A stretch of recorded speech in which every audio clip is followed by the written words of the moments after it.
为阿姨的话干杯哈！身边还有个高人呢，没注意。咱们边吃边聊。是我追的他，媳妇儿都是领导，因为吃的这个事儿吵架呀，比较大男子主义，当场就差点晕过去了。很不容易的浪漫。为海纳百川。火。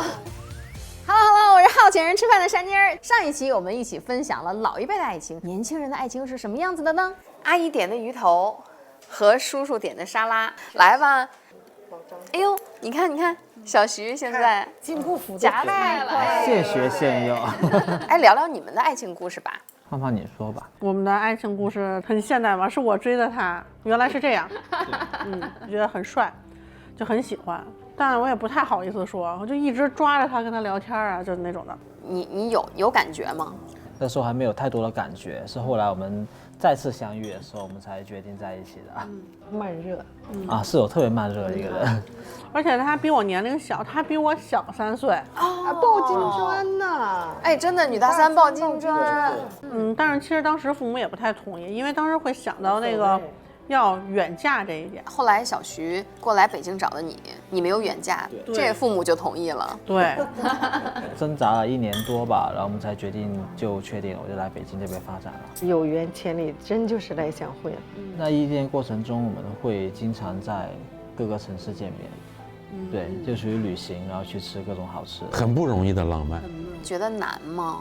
不能说难吧，觉得还好，因为我们是经常会见面，开始的时候1年3、4次，当然到后来就非常频繁，就非常频繁了。现在交通也方便。对，就开始做一道饭，饭还没熟呢，人都到了。其实以前异地恋挺痛苦的，但现在其实好多了。他会有特别烦躁的时候，就是你吵架的时候，你想跟别人倾诉吧，就是在你跟前儿。对，心里会不太开心，然后就会有争吵这样子。是，那是肯定的。那女生吧，女生会比较需要照顾嘛。我觉得我喜欢他原因就是因为我觉得南方的男生还都比较温柔，就不像北方的人就比较大男子主义。阿姨怎么点头那么频繁呀？他还好，我就是追的时候就使了一把，但是他和南方的后来我不大男子主义，你看看，不能涵盖所有。男人几乎媳妇儿都是领导。你看叔叔阿姨都是老乡，东北人，都是一个地方的，特别能吃到一块儿。但是你们一南一北，会不会口味差异特别大？平时因为吃的这个事儿吵架呀？那倒不会，那倒没有，因为我的胃海纳百川，都可以。他不吃辣的。然后有一次我去吃那个刘一手火锅，他当场就差点晕过去了。可能刘一手颠覆了我对辣的理解，整个人是那种跟喝醉酒一样晕的，脸色通红。晕辣椒了，开始。像我父母做的饭的话，整桌可能都是硬菜，绿菜是几乎是没有的。在我爸眼里，炒青菜就是蒜苗、扁豆、炒肉片啊那些。北方人很少专门炒个绿菜吃。你们会为对方改变饮食习惯吗？我一般就是那种，我就一直要坚持我喜欢吃的东西，然后他一般我都行，迁就我。对，不是说你永远无法改变对方，改变自己，不是改变对方。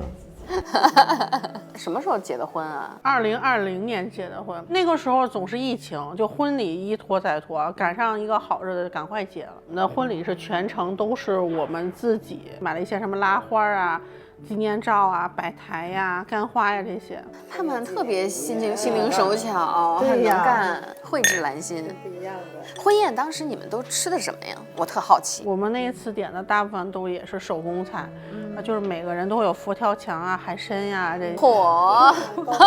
其实我觉得这个现在生活越来越好，当时我们还想去办一场特别接地气儿，像李焕英那年代的婚宴啊。现在复古是流行了，可以产生这个像叔叔阿姨这年代的长辈的共鸣，而且会让我们这一代的朋友会觉得眼前一亮。我们是这么想的，当时他们肯定眼前一亮。哎，那个泡饼能不能给我们泡一点？饼在这儿啊。哦，在那儿我都没看见。来自己家。你听阿姨说，我们结婚，她去烫头去，花多少钱吗？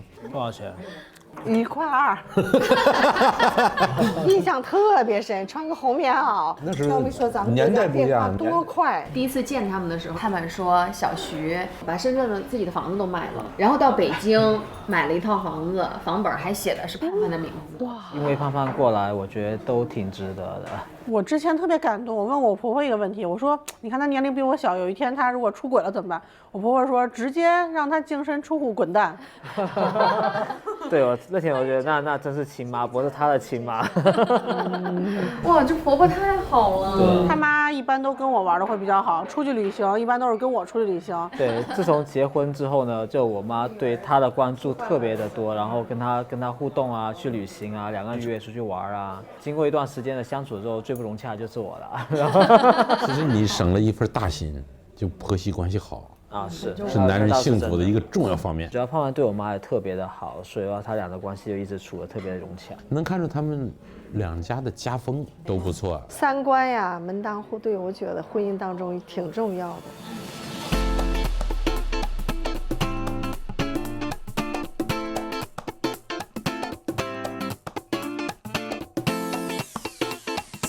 我们现在又上新菜了，这个是盼盼给小徐点的海胆豆腐汤，咱们边吃边聊。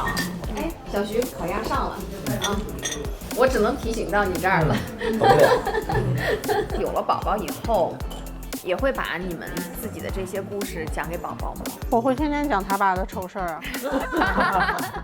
为什么讲丑事儿啊？让他崇拜妈妈。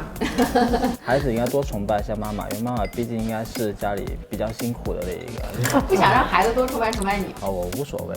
我觉得小徐是一个内心特别强大、特别笃定的人，所以他才能抛下一切来北京找盼盼。特别有主意，真有主意。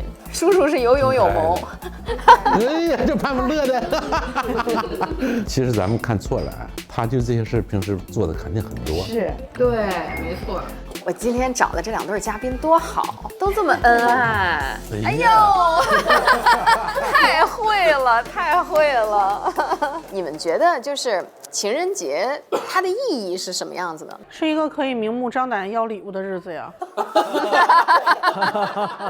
我特别想听听叔叔阿姨的看法。你们过情人节吗？没有情人节，这几年原来都没有。我觉得这情人节是让2个人静下心来总结的一个时间点，不单单是我给你个花，你牵我个手，我给你个巧克力，可以自己坐下来总结一下我这一年。喝一口啊，挺有深度说的。来，为阿姨的话干杯哈！身边还有个高人呢，没注意。小徐觉得情人节呢有什么意义？就一年当中得有这么一个节日，让大家一起去有一种仪式感，让生活中有种趣味感。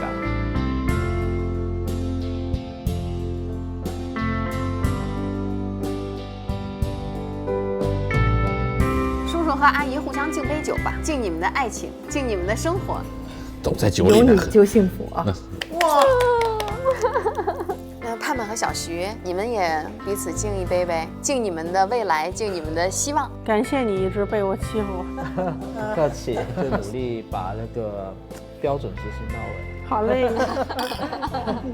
用一桌美食串联起不认识的这个陌生人，听到这么多感动的故事，还有对爱的那个向往，传递给更多人，我觉得这就是我最大的成就感。谢谢大家今天过来，谢谢。这个花据说叫吉祥鸟，它有鸿运当头、阖家欢乐的意思。希望你们的爱情甜甜蜜蜜，永远幸福，比心比心。谢谢参加。拜拜拜拜，有机会咱们再约着一起吃饭呀。他们都回家了，今天的菜不错，人更不错。看到盼盼和小徐，还有叔叔和阿姨，我就看到了我和我们家那口子的过去，还有未来。爱情其实和年代无关，和环境无关，和物质条件也无关，只和我们的心有关。人类就是有了爱情才不孤单，人类就是有了爱情才有了伴儿嘛。嘿嘿，有点小的一个伴儿了。你记不记着？我是记着你穿那些衣服。没记住。那你撒腿就跑，你记住了吗？拿那衣服就跑，那记住了。多少年没回忆了？这自从有了小孩之后，就忙得也没时间回忆了。这个节目一播，好多人都知道了，所以吧，以后的日子还更得认真过，好好过啊！你过出点毛病来，那就麻烦了。今天长学问了。长见识，长学问，把美食和家庭生活和人与人之间的情感结合起来，挺接地气的。美食其实是情感中的催化剂、粘合剂。我觉得叔叔超赞，叔叔他们应该是这个年代少有的这种类型的爱情。而且让我想到了以前去深圳的点点滴滴，就是很少就能静下心来，就是想我们以前的事情，都好久没有坐在一起去聊这些了。听完他们爱情故事，还是觉得他们挺勇敢的，在那个年代。所以我觉得这个世界唯有爱与美食是不可辜负啊！从来都没有想过自己有一天能够站在这个灯下面去讲自己的爱情故事。回想起来，你这个卖掉房子，在北京买房，我们争取之后好好工作，再去深圳买一套房子。那必须的。对，必须再买一套。对，你回家吃吧，家里有饭。什么饭啊？奶奶做的饭呗。谁也有？你想我了吗？还好吧。我有点想你啦。哎呀。